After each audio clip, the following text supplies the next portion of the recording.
오늘 우리들에게 주시는 말씀은 마태복음 22장 23절 이하의 말씀인데, 이 말씀은 우리들에게 두 가지의 중요한 주제를 던지고 있습니다. 한 가지는 부활이 있느냐 없느냐에 대하여서 부활이 있다라고 하는 그 말씀을 예수님께서 친히 사두개인을 통하여 말씀을 하신 것이고, 또 한 가지는 이와 관련해서 하나님은 죽은 자의 하나님이 아니라 살아계신 자, 산 자의 하나님이시다라고 하는 말씀을 우리들에게 주셨습니다. 바로 이 두 가지의 이 말씀이 오늘 우리에게 은혜의 촉발제가 되는 말씀 주제이기도 합니다.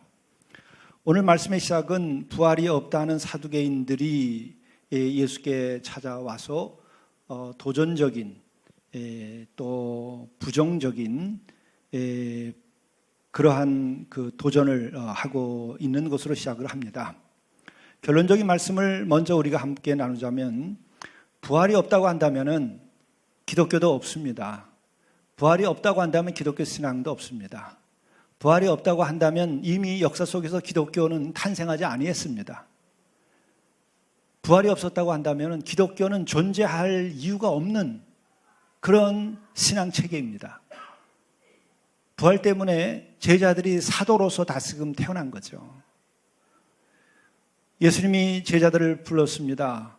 그래서 제자가 됐습니다. 말씀을 배웠습니다. 많은 것을 함께 했습니다. 이적도 보고 또 기적도 보고 안진병이 일어나는 것도 보고 소경이 눈을 뜨는 것도 보고, 그리고 오병이의 기적도 봤습니다. 그리고 예루살렘에 입성할 때는 그 많은 사람들이 호산나 찬양을 하면서 예수님을 왕으로 모시려고까지도 했던 일을 제자들이 봤습니다. 그러나 이 모든 것이 다 물거품이 돼버렸죠. 그것은 십자가의 처형, 그리고 무덤에 묻히는 죽음, 이것을 통해서 모든 예수의 운동은 끝이 난 것이었습니다. 메시아 운동은 그것으로 끝이 났던 것입니다.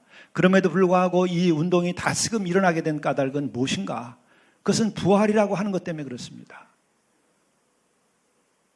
이 돌무덤, 죽음의 무덤, 거기에서 새로운 생명이 탄생했다고 하는 것으로 인하여 기독교 신앙은 다시금 촉발되어서 기독교 신앙이 탄생하고 교회라고 하는 것이 이 역사 속에서 시작되게 된 거죠.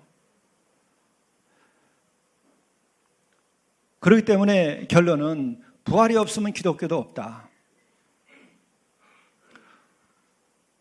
그리고 또한 이 부활이 있다고 하는 것은, 또 부활케 하셨다고 하는 것은 바로 기독교에서는 영원한 생명을 주고 있다고 하는 것을 말하는 겁니다. 우리가 교회 와서 많은 복을 구하기도 하고 또 교회에 와서 많은 것들을 우리가 간구하지만, 그러나 궁극적으로는 우리는 부활을 구해야 하고 영원한 생명을 구해야 되는 거예요. 그리고 그것이 이미 우리 안에 임하여서 함께하고 있다고 하는 것을 우리들이 자각해야 됩니다.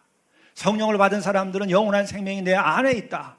죄 아래 있는 자들은 죽음 아래 있는 것이고 사망의 그늘 아래 있는 것이지만, 그러나 죄 사함 받고 구원받은 이들은 영원한 생명이 내 안에 있다고 하는 것을 내가 감지하고 느껴야 됩니다. 성령을 받았으면 우리 안에서 어떤 일이 일어나는 것인가? 그것은 내 안에 어둠이 사라지고 죄악이 사라지고 빛이 임할 뿐만 아니라 그 빛은 곧 영원한 생명인 것입니다. 이것에 대한 그 감지, 이것에 대한 포착, 이것에 대한 믿음, 이것이 기독교 신앙의 핵심이고 기독교의 정서이고 기독교의 영성입니다. 부활이 없는 영원한 생명에 대한 그 기쁨과 감격과 그 빛이 내 안에 없는 이들은 아직 충분히 죄사함을 받았든지 구원의 확신을 가졌든지 내가 또 거듭났다고 하는 것에 대해서 아직 미진하다고 하는 것을 말하는 거예요. 우리는 바로 기독교의 탄생뿐만 아니라, 그리고 인류의 유일한 소망은 영원한 생명을 하나님께서 바로 당신의 아들 예수 그리스도를 통해서 주셨다는 것이고, 또한 예수가 그리스도인 까닭은 영원한 생명을 그분이 우리들에게 부활을 통하여 확증시켜 줬기 때문에 그분이 그리스도가 되신 겁니다. 그것으로 그가 하나님의 아들이신 것을 입증시킨 것입니다. 신앙 고백을 베드로가 했습니다. 주는 그리스도시요 살아계신 하나님의 아들이라고 고백을 했습니다. 그것은 유괴한 것이 아니라 하나님께서 그에게 그와 같은 마음을 주셨다고 예수께서 말씀하셨습니다. 그럼에도 불구하고 그는 십자가에서 죽는 예수 그리스도 앞에서 그는 도망쳐 버리는 신세가 된 거죠. 부정했습니다. 부인했습니다. 그랬던 그가 다시금 온전히 사도가 되고 그가 다시금 그리스도의 신앙 고백을 회복하게 된 것은 다른 것이 아닙니다. 무슨 이론 때문이 아닙니다. 무슨 다른 어떤 자기의 노력으로 실증적으로 증명해냈기 때문이 아닙니다. 부활의 사건이 그를 삼켜버렸기 때문에 그런 것입니다. 영원한 생명이 그를 삼켜버렸기 때문에 그런 것입니다. 그것을 믿는 자가 복된 것이고 그것을 받아들여준 사람들이 참으로 하나님께서 택하시고 성령이 그와 함께하는 은혜 아래에 있는 사람입니다. 그런데 실제로 예수께서 살아계실 때에도 부활에 대한 말씀을 제자들에게도 했고 그와 같은 이야기를 함으로써 많은 사람들에게 퍼졌을 때 사두개인들은 부활은 있을 수 없다고 생각했어요. 사두개인들은 어떤 사람이기 때문에 부활을 받아들이지 않았을까? 그는 부유한 계층에 속했고 지식인층에 속했고 그리고 그 사두개인들 가운데에서 제사장들이 많이 배출됐습니다. 소수의 상류 지식인층들입니다. 그들이 가지고 있는 예나 지금이나 늘 공통점이 뭡니까? 그들은 늘 자신을 근거로 합니다. 자신들에 의해서 세상이 돌아가야 되고 자신들에 의해서 가르침이 나와야 되고 자신들이 곧 진리라고 생각하는 이러한 어둠 가운데 있는 것입니다. 그 당시에 상대적으로 다른 사람들에 비해서는 많은 것을 배웠고 지식을 가졌습니다. 그러나 우주의 근원과 또 하나님의 섭리와 하나님 자신과 비교했을 때에는 그들은 어둠 가운데 있는 것인데 어둠 가운데 있음을 모릅니다. 무지한 가운데 있는데 무지하다고 생각하지 않습니다. 그들의 상대는 자신들보다 배우지 못한 사람들, 일반 대중을 상대로 하기 때문에 자신들은 우월하다고 생각합니다. 그러나 우주의 근원과 하나님의 창조의 섭리와 하나님 자체와 비교했을 때는 얼마나 무지한가 하는 것을 그들은 알았어야 되는 거죠. 그것을 그들은 몰랐기 때문에 예수의 그 신비로운 가르침에 대하여서 부활에 대하여서 그들은 받아들이지 않습니다. 왜? 자신들의 근거하고 자신들의 이성에 근거하고 자신들의 능력에 근거하기 때문에 그렇습니다. 그것이 그들의 한계예요. 이건 오늘도 마찬가지입니다. 오늘도 부활을 믿지 않은 사람들이 있어요. 심지어 교회 다니면서도 부활을 부정하는 사람이 있어요. 부활을 빼놓고 모든 것은 다 내가 받아들일 수 있다.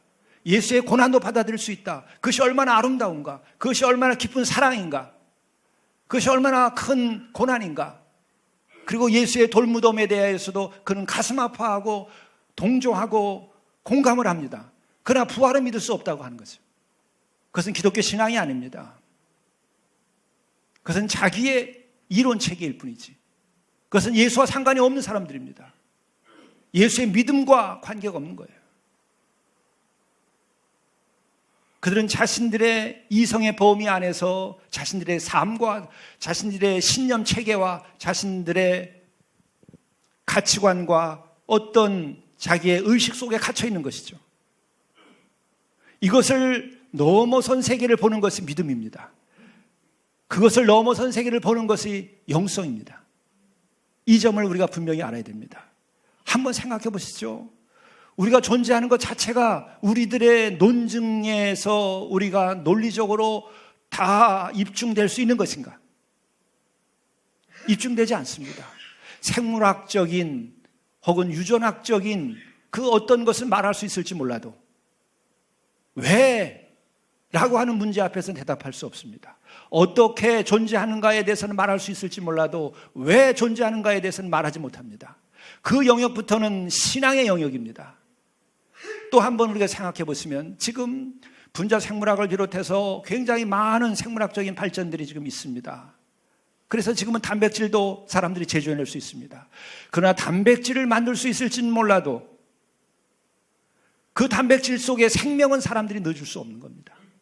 그 흔하고 흔한 그 생명들, 지구에 널려있는 이 생명들, 들꽃 하나에도 생명이 있고 그리고 들짐승에도 생명이 있는 것이고 또한 들의 곤충들에게도 하다못해 바퀴벌레나 혹은 파리나 모기에게도 그 생명이 있는데 이 흔한 이 생명을 사람은 만들 수 없습니다.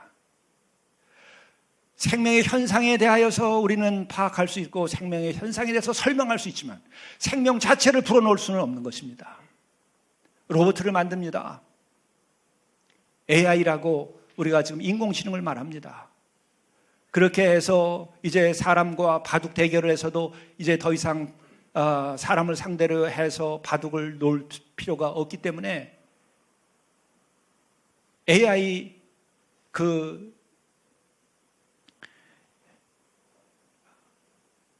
바둑에 입문했다가 은퇴했다고 그러지 않습니까? 상대자가 없어서. 그럼에도 불구하고 생명 자체를 그들이 만들 수 있는 것은 아닙니다. 로봇을 만들 수 있을지는 몰라도 생명 자체는 만들 수 없는 겁니다. 그것은 초월적인 것이요 동시에 초월적인 하나님께로부터 우리들에게 임한 것이기 때문에 그렇습니다. 생명의 그 근원은 바로 하나님께로부터 오는 것입니다. 그래서 영원한 생명도 하나님께로부터 오는 것입니다. 우리들의 입증의 대상이 되지 아니하는 것입니다. 초월적인 영역이에요. 우주가 끝날 때까지, 종말이 올 때까지 그것은 인간의 손안에 주어지지 아니할 것입니다. 이와 같이 엄연한 사실이 있음에도 불구하고 사람들은 다 작은 자기의 이성의 잣대를 가지고 지성적인 우월과 자만 속에 빠져서 인간들은 부활이 없다고 생각하고 하나님을 부정합니다. 창조의 근원을 부정합니다. 그래서 인간은 이 근원을 잃어버렸기 때문에, 생명의 근원을 잃어버렸기 때문에, 진리의 근원을 잃어버렸기 때문에, 하나님을 잃어버렸기 때문에 인간은 비참해지고 있는 거예요. 그래서 인간은 원자탄에 의지하고 전쟁에 의지하고 수소폭탄에 의지합니다. 일상에서는 돈에 의지하고 돈이 전부처럼 생각합니다. 저는 어느 구에서 그 특수학교를 세우는데 장애우들을 가르칠 수 있는 학교가 필요한데 그런 이들이 1000명씩이나 되는데 한 100여 명 되는 학교 하나 만드는데도 못 만들게 합니다. 이거는 제가 또 여러분들 우리가 같이 지금 겪고 있는 거예요. 노숙인 목욕 빨래 시설 그 조그만 거 하나 만든다고 하더라도 다 반대하고 서울시에 혹은 다른 지자체에서도 노숙인자만 붙으면은 공무원들의 문제가 아니라 반대하는 겁니다. 지역사회에서 받아들이지 않기 때문에. 민원이 두려워서 받아들일 수 없는 겁니다. 왜 이렇게 됐을까요? 저는 참으로 인간의 입에서 저런 말을 공견하게 할 수 있을까 하는 생각을 한 말이 있어요. 공교롭게도 그 기사를 쓴 기자가 오늘 이 자리에 우리 청년이 같이 하는데 왜 이 특수학교를 세울 수 없는가? 내가 가진 것은 아파트 하나밖에 없는데 이거 값 떨어지면 어떡하겠느냐? 그래서 우리는 이 학교를 세울 수 없다는 거예요. 이게 사람이 할 수 있는 말인가요? 속에서 혹시 그런 계산이 있을 수는 있을지는 몰라도 그것을 공공연하게 말할 수 있는 사회, 이게 사람이 사는 사회일까요? 이미 우리는 사람의 단계에서 벗어나 있는 이상한 의식 속에 이미 빠져들었어요. 그 재산, 재물 몇 푼이 그렇게 소중한 건가요? 눈이 멀어버렸어요. 그것을 사람의 입으로 말할 수 있는 건가요? 공공연하게 기자들 앞에서. 말도 안 되는 일들이 지금 우리는 그 얘기하면 맞다고 생각하는 사람들이 태반이에요. 이것은 이미 저주가 우리 안에 임했다고 하는 것을 말하는 거예요. 인간이 인간으로서 살 수 있는 조건이 이제 우리는 그 조건을 유지하기가 어려운 지경에 이르렀다고 하는 걸 말하는 거예요. 인간의 조그만 양심만 있을지라도 오히려 그 어려움을 겪는 장애우들이 우리가 다르게 도울지는 못할지라도 우리 마을에 와서 학교를 세우고 여기 와서 배울 수 있으면 얼마나 좋을까? 그것이 대단한 것이 아니라 보통입니다. 인간으로서 가져야 될 조그만 양심을 가진 사람들의 모습이에요. 이것을 아파트값 때문에 허용할 수 없다. 이 얘기하면 많은 사람들이 공감하고 많은 사람들이 모여서 데모에 참여하고 학교를 세워달라고 눈물을 흘리고 무릎 꿇고 있는 그 어머니들 앞에서 못할 소리를 하는 이 인간들이 인간의 모습이냐 하는 거죠. 저는 그 어머니들을 정죄하는 것이 아니라 우리 인간 자체가 지금 이 땅에 살고 있는 사람들이 거기까지 갔다고 하는 것은 뭐 때문에 그럴까? 생명의 소중함을 모르기 때문에 그래요. 생명의 하나님에 대한 신앙을 잃어버렸기 때문에 그래요. 물질을 하나님으로 섬기기 때문에 그런 것입니다.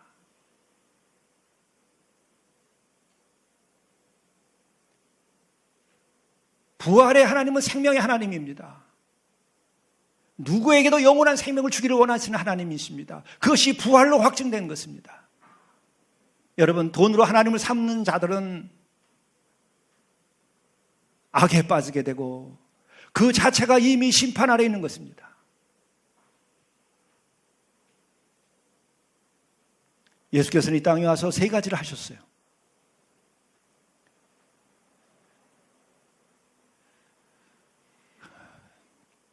회당에 다니시면서 진리의 말씀을 가르쳤습니다. 가르쳤어요. 어둠 가운데 있는 데서 벗어나도록 하신 거예요. 진리로. 그리고 회개하라고 복음을 선포하셨습니다. 회개를 통하여서 영원한 생명을 얻으라고 하는 거예요. 그리고 모든 약한 것들, 병든 자들을 고치셨다고 그랬어요. 힐링하셨습니다. 그것은 생명을 회복시키는 일입니다. 티칭과 프리칭과 힐링, 이것이 메시아가 하신, 주님께서 하신 세 가지 일입니다. 이 모든 것은 진리와 관여된 것이고 이 모든 것은 생명에 관여된 것입니다. 진리를 봄으로써 우리는 생명을 회복하는 거예요. 주의 말씀을 듣고 깨달음으로 인하여 우리가 생명이 얼마나 소중한 것인가, 진리가 무엇인가를 우리가 아는 것이죠. 또 우리는 하나님의 나라를 선포할 때에 우리가 회개함으로 하나님 나라를 받아들이면 우리에게는 회개한 자로서 우리는 영원한 나라에 대한 그 기쁨을 가지게 되는 거예요. 이것 또한 우리들에게는 영원한 생명에 관련된 거예요. 그리고 아픈 자들과 약한 것들이 치유받는 것도 생명의 회복이라는 말이죠. 하나님은 죽은 자의 하나님일 뿐만 아니라, 죽은 자의 하나님이 아니라 산 자의 하나님일 뿐만 아니라 생명을 주시기를 원하는 하나님이시고 부활을 통하여 우리들에게 영원한 생명을 확증시킨 것입니다. 초월적으로 하나님이 만물을 창조하셨듯이 이 세상을 창조한 다음에 인간을 다시금 영원한 생명에 참여토록 하기 위하여 부활을 예수 그리스도를 통하여 확증시킨 거예요. 성령 안에 있는 사람들은 이것을 받아들이기가 쉽습니다. 그러나 그렇지 않은 교육을 받거나 혹은 악한 영에 사로잡히면 이 말이 가장 듣기 싫은 말이에요. 가장 받아들이기 어려운 말이 영원한 생명에 관한 얘기예요. 안타까운 거예요. 영원한 생명에 대한 얘기만 나오면 눈 감고 잠자기 시작하는 신앙인들, 이미 죽어버린 신앙인이에요. 그런 얘기를 하면 떠나버리는 사람들도 있어요. 젊은이들에게 그 같은 얘기를 하면 미신이라고 말하는 이런 풍조를 만들어놨어요. 대한민국의 교육은. 미션스쿨에서조차 성경을 못 가르칩니다. 성경이란 과목이 이미 사라졌어요. 그런 이 세속적이고 유물적인 이 풍토에서 영원한 생명과 부활을 말할 수 있을까? 이 백성들은 물질 아래, 심판 아래 있는 것이고, 물질을 하나님으로 섬기면서 배를 하나님으로 섬기고 쾌락주의와 권력의 아파트의 모든 것을 목숨을 걸고 살아가는 백성들로 전락해버린 거예요. 하나님을 경외하는 것이 아니라 돈을 두려워하는 사람들, 이미 심판 아래의 죄악 가운데 있습니다. 그 결과로 지금 우리는 어떻게 돼 있나요? 수소폭탄의 위협 아래서 지금 어떻게 살까 걱정하고 있어요. 이렇게 되기까지 우리가 정신을 못 차린 까닭이 뭐예요? 아파트 때문에, 땅값 때문에, 내 주머니에 돈 때문에, 진리와 생명에서 멀어져 버렸기 때문에 이렇게 된 거예요. 자신들의 권력을 위하여서, 정치적인 세력을 위하여서 진리를 보지 못하고 신앙을 부정하고 유물주의적인 교육을 시키고,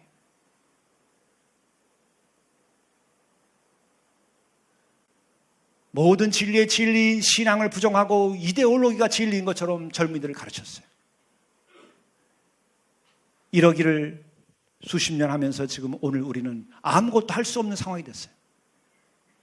스스로 목숨을 지킬 수 있는 백성이 이제는 아닙니다. 스스로 지킬 수 있는 게 아무것도 없어요. 외세에 의존해야만 되고 다른 나라의 핵폭탄에 의지해야만 나라를 지킬 수 있는 때가 왔어요. 얼마나 비참한 것입니까? 권력의 눈이 멀고 이데올로기의 눈이 멀고 돈의 눈이 먼 그 지도자들과 그 백성들이 이렇게 만든 것이고 그것이 바로 우리예요. 진리를 잃어버렸어요. 생명에 대한 소중함을 잃어버렸어요.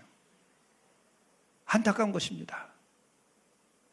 오늘 이 시대의 사두개인들, 이것이 교회 안에도 많이 있다는 거예요. 안타까운 노릇입니다. 결국 예수께서 십자가에 달려서 죽고 그 돌무덤에서 부활하신 다음에 이 사두개인들은 사라졌어요. 역사 속에서. 부활이 없다 하는 자들은 사라졌어요. 우리는 요즘에는 또 창조론을 얘기하면은 이제는 무슨 장관도 못 되는 세상이 되어버렸어요. 진화론도 하나의 가정이고 창조론도 하나의 가정입니다. 그러나 창조 신앙은 입증될 수 없는 초월적인 선언입니다. 그것은 영원히 입증되지 않아요. 왜? 인간의 능력으로 하나님을 터치할 수 없기 때문에 그런 거예요.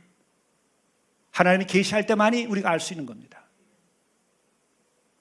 우리의 생명은 우리가 만들 수 없는 것처럼 생명을 만드신 그분의 그 신비와 그의 섭리는 우리가 다 알 수 없는 거예요. 그 알 수 없다는 것을 알고 그분 앞에서 우리가 머리를 숙이고 그분을 경외하며 살아가고 생명을 소중히 여기고 살아가고 생명을 위하여 모든 것을 바치고 진리를 위하여 모든 것을 바치고 살아가게 하는 것이 바로 창조의 신앙이고 부활의 신앙입니다. 여러분, 영원한 생명이 우리에게 주어지지 않는다면 우리의 모든 삶은 죽음의 감옥 속에 있을 뿐이에요. 눈이 어두워서 그것을 우리가 받아들이지 않고 그 어둠 때문에 물질과 권력의 숭배 속에 살아가는 거죠. 눈이 뜨면 부활과 영원한 생명이 없으면 오늘 우리가 사는 것도 헛되다는 것뿐이에요. 그 감각이 없기 때문에 부활과 영원한 생명에 대한 믿음 없이도 견딜 수 있고 살 수 있는 거예요. 얼마나 둔하면 그렇게 견딜 수 있을까? 마비가 돼버렸기 때문에 아픔도 아픔으로 모르는 거예요. 죽음의 아픔도 모르는 겁니다. 영원히 죽어버렸기 때문에. 그래서 부활이 없어도 괜찮았고 영원한 생명 없어도 괜찮아요. 오늘 돈만 있으면 되는 거예요. 생명의 위협 가운데 삶이 어려워서 장애우들이 그렇게 오갈 것도 없고 교육받을 것도 없고 그것 때문에 부모들이 눈물을 흘리고 그 생명의 고통을 겪는데도 그 눈물 앞에서도 뻔뻔스럽게 아파트값 얘기하는 이 백성들, 생명의 소중함을 모르는 겁니다.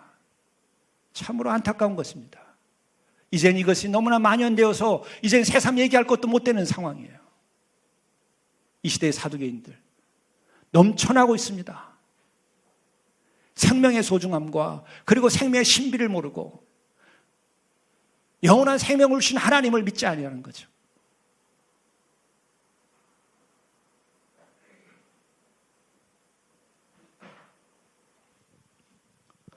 그리고 이 사두개인들이 내세우는 그 논리가 얼마나 알량한 것인가 하는 것을 한번 생각해 보세요. 사두개인은 예수님을 딱 세워놓고 자신들이 가지고 있는 그 논리 가지고 얘기합니다. 7 형제가 있었는데 맏형이 혼인을 했다. 근데 그가 후사가 없이 자식 없이 아들 없이 죽었다. 그러면은 과부인 형수가 하나 남는데 당시의 법에 의해서 이 형수를 가난해서 보호하고 또 이 삶을 지키기 위해서 그리고 그 형님의 후사를 그 이름을 계속 유지시키기 위해서 둘째 아들이 혼인을 하게 되어 있죠. 물론 이것은 그 형수가 과부로 홀로 남은 그 여인이 노하면은 혼인할 수 없어요. 그러나 그가 오케이 하면은 혼인할 수 있는 제도입니다. 이게 수혼제도라고 하는 거예요. 그렇게 했는데 7명이 다 죽었다는 거예요. 그 다음에 부활한 다음에는 그러면 이 여인은 누구의 아내냐? 모순이 있는 거 아니냐? 이렇게 해가지고 예수님을 궁지에 몰아넣는 얘기죠. 그때 예수님께서 뭐라 그러셨어요? 부활한 다음 영원한 생명을 가진 다음에는 시집가고 장가가는 것도 없다. 그렇죠. 영원한 생명이 왜 시집가고 장가를 갑니까? 한 생명이 이 땅에 살면서 끊어지니까 그 생명을 이어가기 위해서 혼인해서 생명을 낳는 거죠. 다음 세대를 낳을 필요가 없어요. 영원한 생명을 다 얻어버린 부활 이후의 세계에서는. 예수께서 그렇게 얘기하니까 그냥 끝났습니다. 그래서 사두개인 덕분에 부활한 생명은 어떻게 되는지를 비로소 우리는 알게 돼서 고맙기도 하죠. 영원한 생명 그런 겁니다. 보세요. 혼인제도가 왜 생겼는지. 홀로 있는 것이 보기에 좋지 않다고 표현을 했는데, 홀로 있는 것이 완전치 않다. 홀로 있는 것이 불완전하다. 왜? 홀로 생명을 날 수도 없고 홀로 인격적으로 정서적으로 안정을 찾을 수 없으니까 짝을 이루어서 살아가야 자손도 낳고 창조의 질서를 유지하고 생명을 유지하고 그리고 정서적으로 인격적으로 그리고 가정적으로나 경제적으로 사회적으로 안정을 취할 수 있으니까 함께 살라고 한 거예요. 이게 가족제도이고 이것이 또한 생명을 이어가는 창조의 섭리입니다. 우리는 이 점에서 가족에 대한 생각을 좀 할 필요가 있어요. 우리는 지금 어떤 우상에 빠져 있었습니까? 식구가 많으면 가난해진다. 그것이 지난 시대에 우리가 가지고 있던 가치관이에요. 식구가 조금 가난해지셨나요? 여러분 어때요? 식구가 그래도 지난 시대에 많았기 때문에 산업화에 성공했어요. 큰딸이 나가서 공장에 가서 일하고 그 돈 가지고 동생 아들 녀석이 학교 다니면서 대학 다니면서 공부해가지고 집안을 이렇게 세운 겁니다. 자식이 많으니까 그게 가능했죠. 또 트랙터도 없고 농기구도 없을 때에 자식들이 많으니까 밭에 나가서 일을 해가지고 소출 걷어다가 식구들이 먹고 살았어요. 그것 말고 무슨 수로 가족들을 먹여 살리고 농사를 짓습니까? 그런데 우리는 언제부턴가 가족이 많으면 가난해진다라고 하는 이상한 신념을 가지게 되어버렸어요. 속았습니다. 그리고 가족주의나 혹은 가족 제도가 시대에 뒤떨어진 것처럼 생각을 해요. 그러나 이제 30년이 지난 다음에 어떻게 됐습니까? 고독사, 독거노인, 집에서 죽어도 죽었는지 안 죽었는지 몰라요.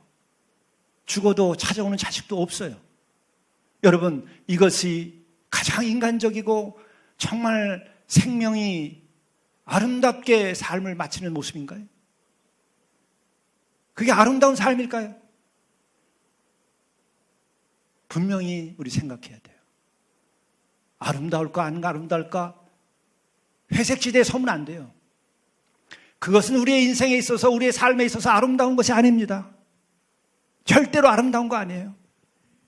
우리는 함께 살고 함께 사랑을 나누도록 하기 위하여 생명을 받고 세상에 온 거예요. 하나님이 사랑하시기 때문에 그 사랑의 마음에서 창조하셨고 그 창조의 극점은 생명입니다.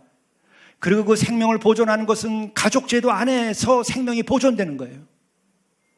그리고 그 가족이 유지되면서 그 생명은 아름답게 보존되면서 그의 삶도 아름답게 유지되는 거예요. 여러분이 독신이든지 아니든지 상관없어요. 다 가족이 함께 살든지 신앙의 공동체 안에서 함께 살도록 되어 있는 거예요. 그래서 교회도 공동체인 거예요. 처음부터. 세상에서 다 버려도 고독사할 수밖에 없는 사람일지라도 교회에서는 그들을 품에 안고 가족으로 생각하고 그들의 마지막을 지켜줘야 되는 거예요. 그리고 한번 생각해 보시죠. 우리의 노숙인 형제들 공통된 점이 있어요. 뭐가 공통되죠? 거리에 나와서 지내는 사람의 공통점은 가정이 파괴됐다는 거예요. 가족 제도가 붕괴됐기 때문에 거리에 나와서 뒹굴 수밖에 없는 거예요. 가족 제도가 시대에 뒤떨어진 겁니까? 결코 아니에요. 잘못된 가르침을 젊은이들에게 퍼뜨리지 마세요. 가정에서 자녀들에게 그렇게 가르치지 마세요. 그런 선생님 있으면 불러다가 분명하게 여러분들이 항의하고 가르치세요. 오늘 우리에 나타나는 현상을 보십시오. 그러면 그것을 국가가 책임진다? 여러분, 국가가 그것을 다 책임질 수 있습니까? 복지제도가 그것을 다 책임질 수 있습니까? 앞으로는 이제 로봇가 한다고 그러는데 로봇가 인간의 마음을 그렇게 따뜻하게 하고 그렇게 잘할 수 있을까요? 다 인간이 병들어가는 길이에요. 가족주의나 가족제도를 시대에 뒤떨어진 거 생각하지 말고 하나님의 창조의 섭리입니다. 분명하게 해야 돼요. 여러분들이 가정 때문에, 가족 관계 때문에 고통을 겪을 수는 있어요. 그러나 그것은 우리가 회복돼야 될 문제지 가정 자체를 우리가 파괴할 문제는 아닙니다. 그리고 우리가 잘못된 그 가정에서 잘못된 패턴으로 인간관계를 맺어왔기 때문에 우리의 가정에 어려움이 있고 우리들의 트라우마가 있어요. 그것을 우리가 함께 노력해서 풀어야 할 것이지 가족제도 자체를 해체시키면 우리는 결국은 모두가 다 로봇처럼 되는 거예요. 그리고 세 번째로 우리는 잘못된 생각이 있어요. 인구가 많으면 국가가 쇠락한다고 생각했어요. 그러나 지금 반세기가 지난 다음 어떻습니까? 인구가 없어서 대한민국은 지구상에서 사라질 것이라고 얘기해요. 인구가 많은 옆 나라는 인구 가지고 대한민국을 아주 짓밟으려고 그러고 있어요. 그리고 인도는 그 많은 인구 때문에 지금 다시 발흥하고 있어요. 인구가 많으면 국가가 쇠락한다. 거짓된 가정이었습니다. 틀린 가정이었습니다. 하나님의 섭리는 사랑하기 때문에 우주를 창조했고 사랑하기 때문에 우리들에게 생명을 주셨고 우리를 사랑하기 때문에 가족제도를 만들었고 그리고 생육하고 번성하라고 축복의 선언을 하셨어요. 그게 진리입니다. 이 우주는 얼마든지 우리가 먼저 나아가서 살 수 있는 공간이 충분해요. 우리가 함께 힘을 모으고 더 아름다운 세상을 만들면 되는 거예요.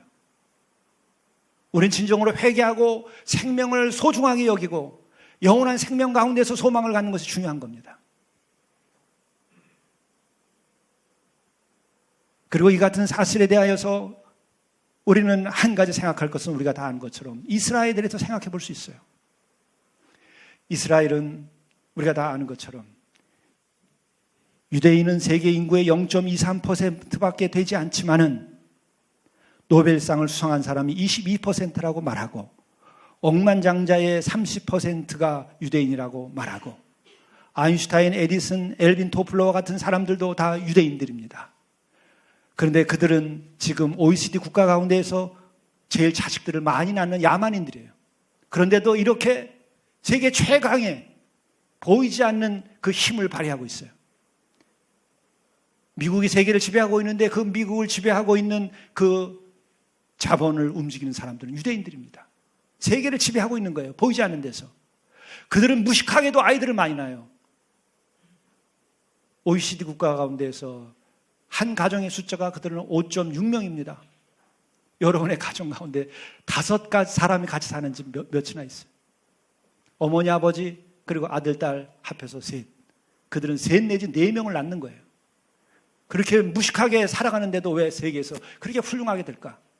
거기에 비밀은 신앙에 있는 겁니다. 거기에 비밀은 가정제도에 있어요. 가족제도에. 그들이 가지고 있는. 가정에서 교육을 시킵니다. 가정에서 신앙을 유지합니다. 인간적인 갈등과 그리고 삶을 어떻게 살아가야 하는 거라는 지혜를 가정에서 얻어요. 그 가정에서 신앙을 기초해서 얻는다는 거죠. 그리고 거기서 어떻게 우리가 생존하는가를 배우는 거예요. 어떻게 인간관계를 맺고 어떻게 재물을 관리하고 어떻게 하나님을 경외하면서 살아갈 것인가를 그 가정에서 배우는 거예요.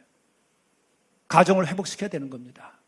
그 가정을 회복시키는 그 근본에는 생명에 대한 존귀함을 알아야 돼요. 창조에 대한 섭리를 우리가 믿어야 돼요. 하나님이 원하시는 것이 뭔지. 생육하고 번성할 뿐만 아니라 우리는 하나님께서 생명을 가장 소중하게 주셨고 생명을 유지시키는 방법이 남과 여가 만나서 아름다운 가정을 이루고 가정 가운데서 신앙생활하면서 서로 사랑하고 섬기고 고통스러워도 서로가 회복의 노력을 하고 서로가 더 사랑하려고 노력하고 또 노력해서 아름다운 가정을 이룩하는 거예요. 거기에 기초가 있는 겁니다. 그리고 그 공동체는 지금은 교회가 또한 신앙 공동체로서 그 기능을 또한 담당하고 있는 겁니다. 그래서 우리는 형제라고 자매라고 부르고 신앙 공동체에서는 어려운 사람도 우리가 내 식구들처럼 우리가 돌보는 겁니다.